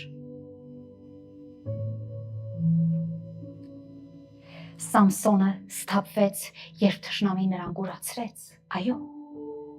Սամսոնը դա չէր պատկերացնում։ Այնքան էր թեթևամիտ, նա չէր պատկերացնում, որ Դալիլան շողոքորտում էր, կեղծավորում էր իմանալու նրա գաղտնիքը եւ իմացավ, եւ նա ինչ էր պատկերացնում։ Պատկերացնում էր, որ եթե անգամ նրա գլխից մազերը 7 բաժին կտրեին, նա Սուրբ Հոգու զորությունը պիտի պահպաներ, ոչ, նրա ուժը նրա մազերի մեջ էր։ Ստապվեց Սամսոնը այն ժամանակ եւ կուրացավ, բայց ուշ էր, արդեն ծաղրվում էր, քանզի թշնամին պարացնում էր նրան արդեն։ Հետաքրքիր է մի շատ կարևոր բան։ Երկու հերոսներ Աստվածաշնչի մեջ հասկացան կուրությունից հետո։ Առաջինը Սամսոնն էր, որ ստապվեց, բայց Սամսոնը վերջում կհասկանաս ինչի համար ստապվեց, նա չստապվեց, որ հասկացավ, թե ես այս ինչ եմ արել Աստծո պաշկևների կամ Աստծո Սուրբ Հոգու հանդեպ, նա ուրիշ բան հասկացավ։ Եվս մարմնավոր վերջում, հա։ Եվ հիմա Պողոս առաքյալն էլ կուրացավ, երբ Տիրոջը տեսավ, նոր ստապվեց։ Սա է։ Պիտի կորանանք, պիտի թշնամու դեմ պար խաղանք, պիտի անարգվենք թշնամուց, պիտի մեր Տեր Աստվածը անարգվի թշնամուց։ Մենք անարգելով մեր Տեր Աստծուն մեր հավատքը, որ մենք այնքան լուսավոր պիտի պահենք, այնքան պարզ պիտի պահենք։ Ես ուղիղ մարդիկ 4 տարուց ավել պայքարում եմ, որ գեթ մեկ մարդ կարողանա փոխվի։ Ինչպես որ հավատացած եղի Սամսոնը փոխվեց, այդպես էլ այս մարդիկ են փոխվում։ Անկեղծ եմ ասում, ժամանակ կա, որ Տերը ասում է, խավարի մեջ լույս մի փնտրիր։ Եվ ես այնքան եմ ջանում, տարբեր կերպերով, հասկացնելով, համբերատար լինելով տարիներ մարդիկ, որ այս մարդը հասկանա։ Այս մարդը հասկանա այլևս չխապի, այս մարդը հասկանա այլևս չօգտագործի, այս մարդը հասկանա ուղղակի, բայց կամա թե հակամա հասկանում է թե չի հասկանում ինքը գիտե, բայց փորձում են մարդիկ նույնը չեն փոխվում մարդիկ, ես զարմանում եմ, ես հիշում եմ այն պահը իմ կյանքի, միշտ հիշում եմ ու հիշեցնում եմ քեզ, որպեսզի դու իմանաս 2015 թվական նոյեմբերի 10, երբ որ ես կանգնած էի, սա է իմ ծնունդը, երբ որ մեկ ասում է ծնունդը շնորհավոր, ես նրան պիտի ասեմ դու ինձ մի ասա ծնունդը շնորհավոր, դու ինձ ասա վերածնունդը շնորհավոր։ Եվ հասկացա այն պահին, մարդիկ, ես հասկացել եմ այդ պահին, որ պիտի այլևս չստեմ, որ պիտի այլևս ոչ մի աչքերի, ցանկությունների, կիրքերի ետևից պիտի չգնայեմ էությունը։ Ինչպես կարող եմ ես հասկանալ եւ դու ոչ։ Ինչպես կարող է դա իմ մեջ գործել եւ քո մեջ ոչ։ Ես զարմանում եմ, անկեղծ եմ ասում, ինչ է, խոսքը նույնը չէ։ Հակառակ, ես ավելի առատ, դիպուկ եւ խիստ եմ ավելի քարոզում, այսինքն Տեր ինքը Հիսուսը։ Ինչումն է բանը, որ մարդիկ չեն փոխում, չէ, ուղղակի կան Սամսոններ եւ այս աշխարհում կան Դալիլաներ։ Եվ այս տեսակ մարդկանց համար փոխվելը շատ դյուրին բան չէ։ Եվ նրանք չեն էլ փոխվում, ասում եմ, ծնվում են այսպես, գալիս են լուսաշխար, մեռնում եւ հեռանում են այս երկրից այսպես էլ։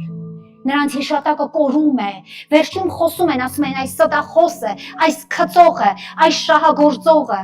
այս փողամոլը։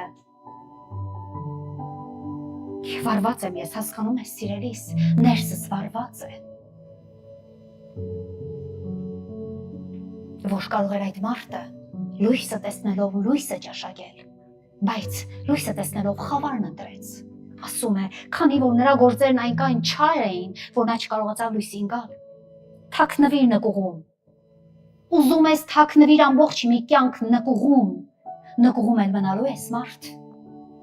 Իսկ լույսին ցանկացողը լույսին է գալիս։ Սամսոն, եթե դու Աստծուն ցանկացող մարդ լինեիր, դու մեկ օր կհասկանայիր, որ դու պիտի Աստծուն գայիր, բայց քանի որ դու ընդհանրապես քո մարմնի քո էության էգոն է քեզ կարևոր,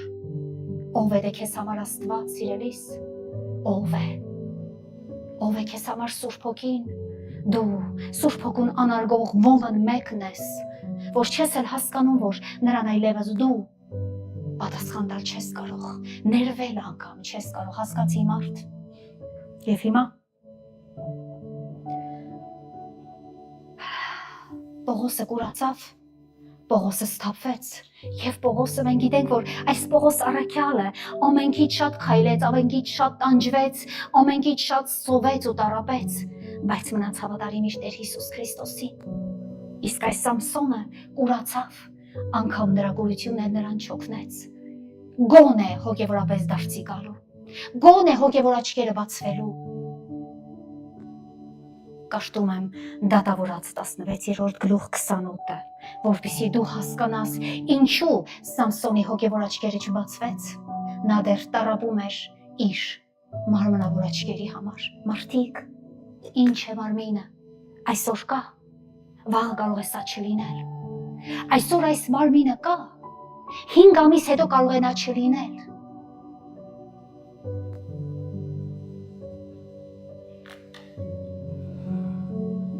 Տասնվեցի 28-ը, այստեղ ասպես գրվեց, զարմանալի փաստ։ Եվ այս զարմանքը ես այս վերջերս եմ ապրել, այսքան կաշտացել եմ ես այս գիրկը, այս Աստվածաշունչ եւ ասում է, եւ Սամսոնն աղաղակեց Տիրոջ եւ ասեց, ով Տեր Եհովա, հիշեցինք, կուրացանք հիշեցինք Տեր Եհովային, մարդիկ, կուրանում ենք, նոր ենք հիշում Տեր Եհովան, ով է։ Զարմանք եմ ապրում, ով Տեր Եհովա, աղաչում եմ հիշիր ինձ, ով Աստված, եւ միայն այս անգամ էլ ինձ ուժովացրու, որ փղշտացիներից իմ ծիծաղելի է։ Երկու աչքերի վրեժը մենք մեկ անգամով առնեմ, ինչ անեմ։ Փղշտացիներից իմ երկու աչքի վրեժը միանգամից առնեն։ Այստեղ տեսնում ես զղջում։ Այստեղ տեսնում ես, որ Սամսոնն ասի. «Փղշտացիներից առնեմ այն վրեժը, որ քեզ անարգեցի ու փղշտացիներից անարգվեցի ես եւ դու իմ Աստվածս»։ Այստեղ ասում է Սամսոնը. «Վրեժս առնեմ, որպես հոգիս հանգստանա, որովհետեւ այդքան ես քեզ անարգեցի, անարգվեցի, թշնամին անարգեց քեզ եւ ինձ, վրեժս առնեմ հանգստանամ, ոչ, ասում է իմ երկու աչքերի վրեժը առնեմ, որպեսի հանգստանամ»։ Անգամ այս Սամսոնը իր կյանքի վերջի պահը, իր բաղձանքն էր իր երկու աչքերի վրեժը, վրեժ։ Այսքան խորը չեմ կարծում, որ երբևիցե ինչ-որ մեկը քեզ այս խոսքի քարոզչությունը կտար։ Այո, Սամսոնը մնաց մարմնով, ծնվեց մարմնով, ապրեց մարմնով, վայելեց իր մարմնավոր կյանքը եւ Աստծուն աղաչեց իր մարմնավոր աչքերի համար, որն որ ամբողջ իր կյանքը տարավ կներեք հազար անգամ պոռնոգության, թե հոգեվոր, թե ֆիզիկապես այս դեպքում, բայց ուզեցավ այդ աչքերի վրեժը առնել։ Չէ, մարդիկ, սխալ է։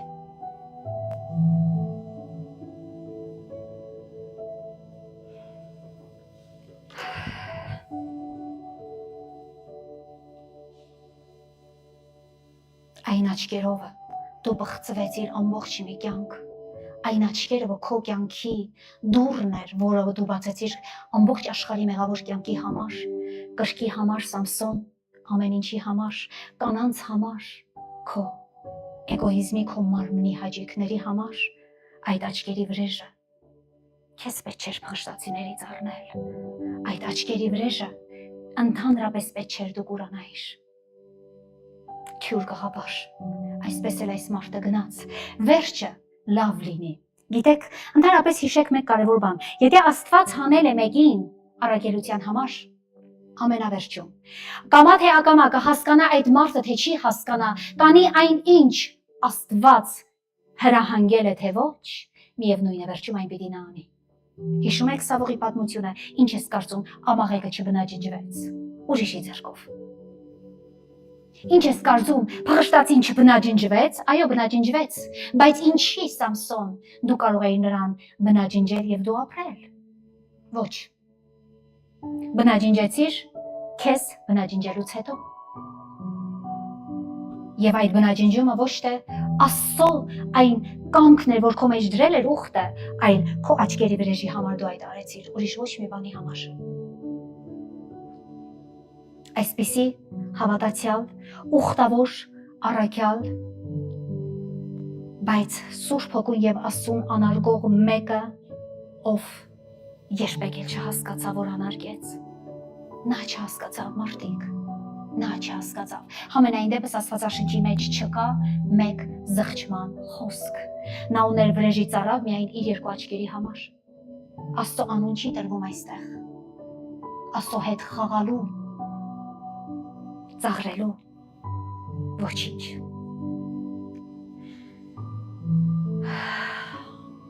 Նա ապրեց միայն իր որովայնի կրկերի համար, այսպիսին էր ուխտավոր, առաքյալ, դատավոր, ուխտադուր Սամսոնի կյանքը։ Հիմա, ինչ պիտի մենք սրանից հասկանանք, վերջացնում եմ շուտով։ Ինչ է նա մեզ հուշում, այո, նա շատ վատն էր։ Բայց այսօր մենք բոլորս կարող ենք լինենք Սամսոն, նա շատ վատն էր։ Ես Սամսոնի նման հերոս, առասպելական դեմք այս գրքի մեջ դեռ չեմ հանդիպել։ Եթե դու կհանդիպես, գրիր կոմենտարների մեջ։ Սամսոնից բացի ով կար, այո, շատերն են վրիպել, բայց այս աստիճան ամբողջ մի կյանք ապրել առանց Աստծո, մարմնի զուտ անձնական էգոյի եւ մարմնի համար, անկեղծ եմ ասում, այսպիսի ուխտավոր ես չեմ տեսել։ Համենայն դեպս Աստվածաշնչի մեջ այսօր շատ կան, այսպիսի ուխտավորներ վխտում է երկիրը, վխտում է սիրելիս։ Նա մեզ հուշելու բան ունի, այս ամբողջ պատմությունը քեզ ասելու բան ունի, կարտա, տունը բացի այս պատմությունը կարտա, ես հուշում եմ քեզ, դատավորած գիրքը բացի 13-ից 16-րդ գլուխը, կարող ես ամբողջ դատավորների գիրքը կարտալ, դատավորածը, և հասկացի, թե ով էր Սամսոնը, և հասկացի, թե ով ես Աստծո մեջ դու քեզ ինքդ համեմատիր մի փոքր, Արդյոք դու Սամսոնից գոնե մի փոքր լավն ես, թե ավելի վատն ես։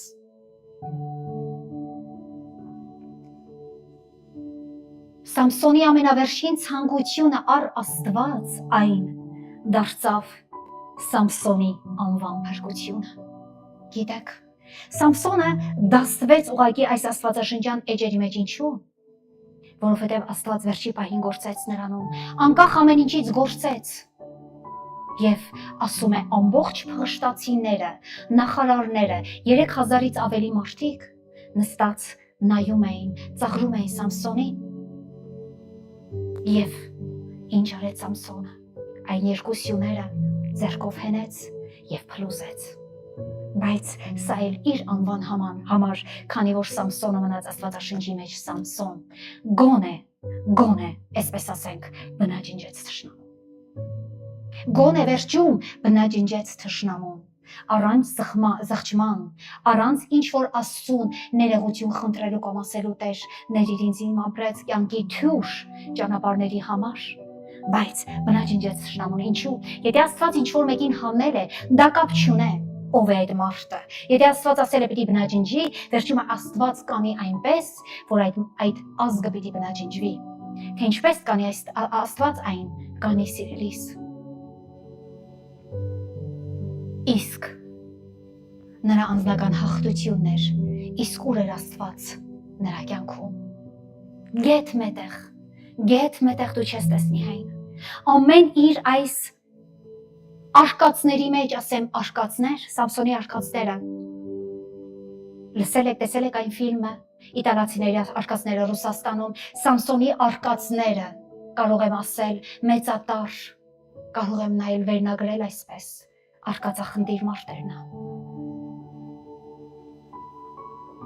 Համենայն դեպս, մենք ուզում ենք հասկանալ, որ եթե կա Սամսոն, ապա եղել է մեկ պայմանով, մեկ պատճառով, որպեսզի Աստված քեզ հասկացնի, սիրելիս, ով էր նա, ուխտավոր,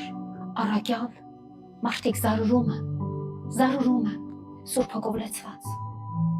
Սամսոն։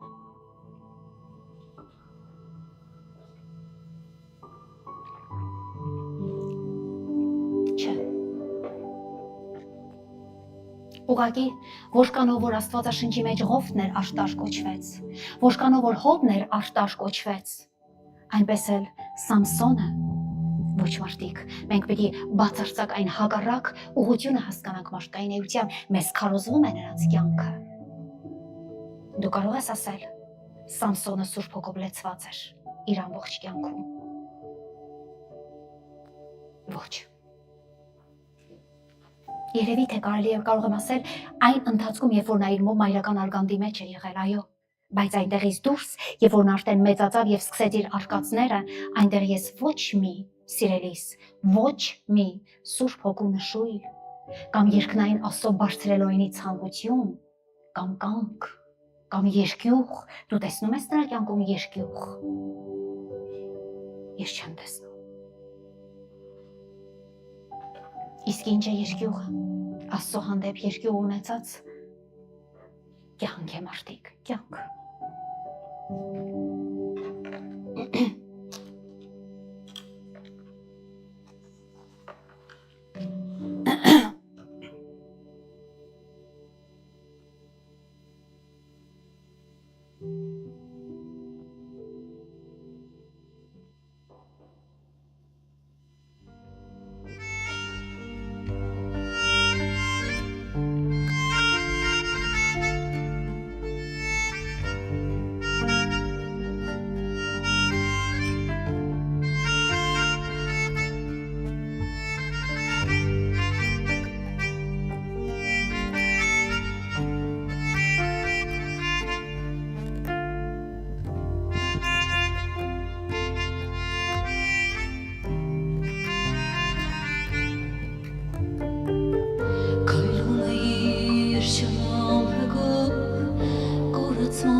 ես ճամփանը բաժում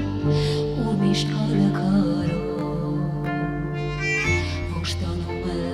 դեպի երեքի հայրս դծանում Բայց կդա ես ճամփանը բաժում ու միշտ քարքարում Ոշտանում է դեպի երեքի հայրս դծանում Այս ճամփի վերջում Հիսուսն է կանգնած կանչում է իր գիրկը մոլորված մարդկան Թեև ճամփասն է բաժում ու միշտ քարքարում Բայց տանում է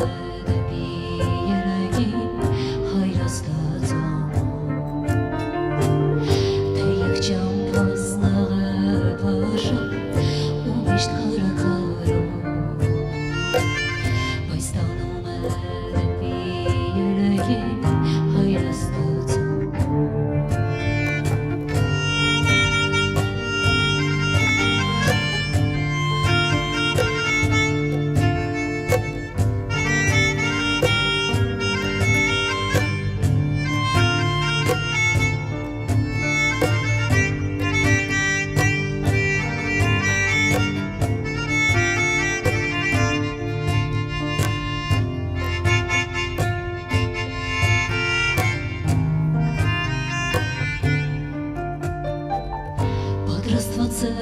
ճամփանը երկնի Հիսուսի դրքով Քայլում է ես ճանապարհով այդ երկինք տանող Թեև ճամփասն է բաժում ու միշտ քարքարում Բայց տանում է դեպի երեքին հայրս դծանում Ճամփասն է բաժում ու միշտ քարքարում Բայց տանում է դեպի երեքին հայրս դծանում Այս ճամփի վերջում Հիսուսն է կանգնած կանչում է իր գիրկը մոլորված մարդկան Թեև ճամփասն է բաժում ու միշտ քարքարում Բայց տանում է դեպի երեքին հայրս դծանում Թեև ճամփասն է բաժում ու միշտ քարքարում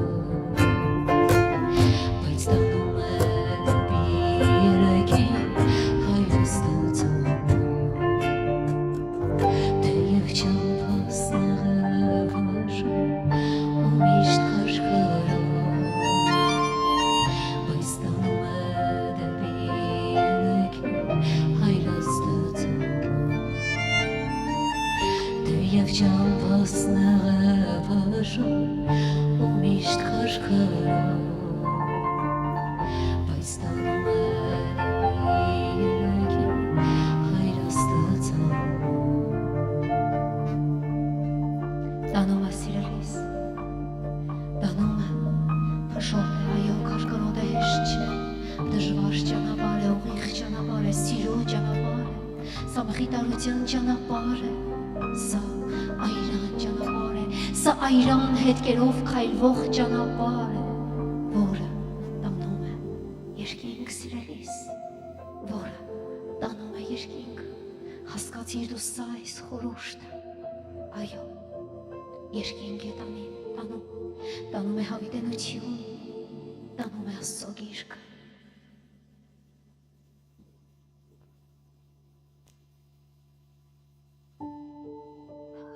Սկանչելի իմ Հիսուս, Սուրբ Հոգի, Հայր Աստված, փառավոր պիտի անեմ ես քո անունդ, Տեր բարձր պիտի անեմ ես քո անունը, ոչ։ Այստեղ Տեր Սամսոնները պիտի չհավարտանան, այստեղ Սամսոնները պիտի չբարձրանան իրենց աչքերով, իրենց հոգու քո սուրբ հոգու տրված պաշկևներով սիրելիս, այստեղ եթե կա մեկը, ով պիտի հավիտյանս հավիտենից փառավորվի, դա դու ես, Հայր Աստված, դա դու ես, ոչ թե Աստված, որ չխնայեց իր ինքդ քեզ, դա դու ես, Սուրբ Հոգի Աստված, որ այսօր դու երկրի վրա բնակվում ես ամեն մի հավատացյալի սրտի եւ հոգու մեջ, բնակվում ես եւ բնակվում ես այնքան, մինչև որ կամ դարձի է գալիս այդ մարդը եւ հպատակվում է քեզ, կամ էլ դուրս ես գալիս նրանից եւ ձգում ես նրան։ Եվ այսօր ուզում եմ սիրելիս քեզ մի կարևորագույն բան ասել։ Անգեղծ եմ ասում։ Հիշիր այս մի կարևոր բանը, ապաշխարությունը ինքը կախված է այս ամեն բաներից։ Ապաշխարությունը կախված է, երբ որ մարդը առաջնահերթ ապրում է զղջում, երբ որ մարդը հասկանում է այդ զղջման պահին, թե ինչպիսի մի գարշահոտանցիալ է ապրել, ապաշխարությունը այն է, երբ որ մարդը հասկանում է այդ պահին, երբ որ նա ամբողջ մի ապրած կյանք Աստծուն է անարգել, ապաշխարությունը այն է, երբ որ մարդը այդ ապաշխարության ճանապարհների մեջ պիտի կարողանա սկսի առաջին հարգել, աշտել, սիրել Աստծուն, ոչտուն, Սուրբ Հոգուն եւ հետո սիրել ինքը իրեն եւ դրացուն։ Մարդիկ, ապաշխարություն այսպիսի բան է, թե չէ։ Բոլորս էլ կարող ենք Սամսոնի նման հավատացյալ լինել, բոլորս էլ կարող ենք Սամսոնի նման ուխտավոր լինել, բոլորս էլ կարող ենք Սամսոնի նման առաքյալ եւ առաքելություն ունենալ, բայց առաքելությունը ինչու՞մն է մարդ առաքելությունը։ Ասեմ քեզ, վերջին խոսքս ու կավարտեմ այն առաքինության մեջը։ Եթե դու ունես առաքինություն, ապա քեզ կարող է իրապես Աստված համարել, Աստված, ոչ թե մարդը, առաքյալ, Աստծո առաքյալ։ Նայիր մեր Աստծո առաքյալներին, ովքեր են նրանք եղել, որովհետև նրանք ունեցել են առաջնահերթ առաքինություն։ Եվ հետո մնացած ամբողջ բաները Տերը քեզ կտա։ Փառք եմ տալիս ես քեզ Տեր, քո այս դիպուկ խոսքիդ համար, այո, ցավեցնում է Տեր, ինձ էլ է ցավեցնում անկեղծ, բայց բժշկում է, բայց նորոգում է, բայց շնորհում է, սիրելի շնորհում է այն կյանքը, որը դու կարող ես քո 80-90 ամյակից հետո հավիտենություն ունենալ եւ հավիտենության գիրկը գնալ, այն տալիս է քեզ հավիտենական կյանքը, եթե դու ընդունես այս խոսքը, եթե դու հասկանաս, որ սա Աստծո խոսքն է, եթե դու երբևիցե հասկանաս, որ սա քո կյանքի հավիտենական փրկության, դժոխքների ձեռքից փրկության խոսքն է սա, դու ուղղակի ավելի հեշտ կընդունես, մի քանի հատ էլ կլայքես, որովհետև հասկացել ես, բայց քանի որ չես էլ լայքում, ուրեմն դեռ դու չես էլ հասկացել, որ այն քեզ համար քարոզված քո կյանքի փրկության, որ վաղը չեմ իսօր դու էլ չլինես այն դժոխքում գտնվող հոգիների աղաղակող հոգիներից ոմն մեկը, ով որ աղաղակում է Հիսուս փրկիչ, բայց ուշ է, Հիսուս փրկիչն այսօր է, Հիսուս փրկիչն այստեղ է, Հիսուս փրկիչը քո դռան մոտ կանգնած է եւ անդադար թակում է քո սրտի դուռը, բայց քանի որ դու այն բացել չգիտես, նա բնականաբար մի փոքր թակելուց հետո հեռանալու է գնա եւ նորից գա եւ նորից փորձի քո խոտորված խստապարանոց սիրտը թակի, որ միգուցե էլի մեկ անգամ գոնե դու նրա համար դուռը բացես, բայց բացիր նրա համար դուռը, որ վաղը չեմ իսօր դժոխքի դռները քեզ համար լայն չբացվեն, մարդ, Հասկանում ես դու սա, չէ դու ապրում ես այսօրվա համար, ես չեմ խոսում այսօրվա քո կյանքիդ բարեհաջող ընթացքի համար, ես խոսում եմ այն ընթացքի համար, ովքեր որ շատերը ժառանգեցին այն կրակները եւ ոչտերը, ոչ Տեր ասեց, կրակը չի հանգչում եւ ոչտը չի մանում եւ ասեմ քեզ, չեմ քաշվում քեզանից դժոխքը քեզ պատմելու, Աստվածաշունչն է առաջնահերթից պատմել դժոխքի մասին, բայց Ինչ եթե ինձ համար անգամ ավելի նպատակահարմար եմ ես գտնում, որ ես այստեղից սկսած դժոխք իմ կյանքում այլևս չվահել է, հասկանում ես, երկրի վրա էլ է դժոխք, երկիրն էլ է դժոխային մի երկիր դարձել, այստեղ էլ դրախտային ոչինչ չկա, ընտրիր սիրելիս,